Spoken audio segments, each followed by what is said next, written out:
Guys, അപ്പം നമ്മളിന്ന് പോണത് എന്ന് വെച്ച് കഴിഞ്ഞാൽ എങ്കടാ നമ്മൾ പുള്ള് പടം കാണാമെന്ന് വെച്ചാൽ പോവാട്ടാ. എനിക്കാണെങ്കിൽ ബൈക്കുമ്മ പോകാൻ ഭയങ്കര ഇഷ്ടമാട്ടാ. അപ്പം ഞാനും ബൈരനും കൂടി ബൈക്കുമ്മ പോയി, പിന്നെ അവർ കാറിലും, പിന്നെ ചേച്ചിയും ചേട്ടനും കൂടി ബൈക്കുമ്മൽ പോയി. അങ്ങനെ 3 വണ്ടിയുമ്മ നമ്മൾ പോയിട്ടാ. എങ്ങടാന്ന് വെച്ചാൽ നമ്മൾ പുള്ള് പടം കാണാൻ വേണ്ടി പോയിരുന്നു കേട്ടോ. അപ്പം നമുക്കൊരു തോന്നൽ തോന്നി, എന്ത് കള്ള് ഷാപ്പിൽ പോയാലോ. ഞാനാണെങ്കിൽ കള്ള് ഷാപ്പിൽ ഇതുവരെ പോയിട്ടില്ല. എനിക്കാണെങ്കിൽ നല്ല അത് എക്സ്പ്ലോർ ചെയ്യാനായിട്ട് എനിക്ക് നല്ല ഇൻട്രസ്റ്റ് ഉണ്ട്. അപ്പം നമ്മൾ എന്ത് ചെയ്തു, അപ്പം അങ്ങോട്ട് പോയി.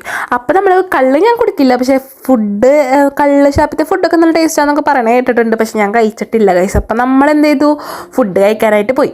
അപ്പോൾ ഫുഡ് ഓർഡർ ചെയ്തപ്പോൾ വൈസ് ഒരു ടേസ്റ്റില്ല. പക്ഷേ ഈ ചിക്കൻ 65 ഉണ്ട്, അത് നല്ല ടേസ്റ്റ് ഉണ്ടായിരുന്നു. ബാക്കിയൊന്നും എനിക്ക് ഇഷ്ടമായില്ല കേട്ടോ. അപ്പം അതേ പിള്ളേർക്ക് നമ്മൾ സ്പ്രിൻ്റൊക്കെ വാങ്ങി കൊടുത്തു. അത് കഴിഞ്ഞപ്പോൾ നമ്മളിതേ കള്ള് ഷാപ്പിൽ നിന്ന് ഇറങ്ങിയിട്ട്, കുണ്ടോളിക്കടവ് കള്ള് ഷാപ്പ് എന്നാട്ട പേര്. അപ്പോൾ നമ്മളെന്ത് ചെയ്തു, നമ്മൾ പുള്ളിക്ക് പോകാമെന്ന് വെച്ചു. അപ്പോൾ പുള്ളിയിലെത്തിയപ്പോൾ ഭയങ്കര തിരക്കിട്ടാ. പുള്ളിയിൽ നിന്ന് ഭയങ്കര കാരണം നൈറ്റൊക്കെ ആകുമ്പോൾ ഭയങ്കര തിരക്കല്ല. അപ്പോൾ നമ്മൾ വേറെ വീട്ടിൽ പോകണം. അപ്പോൾ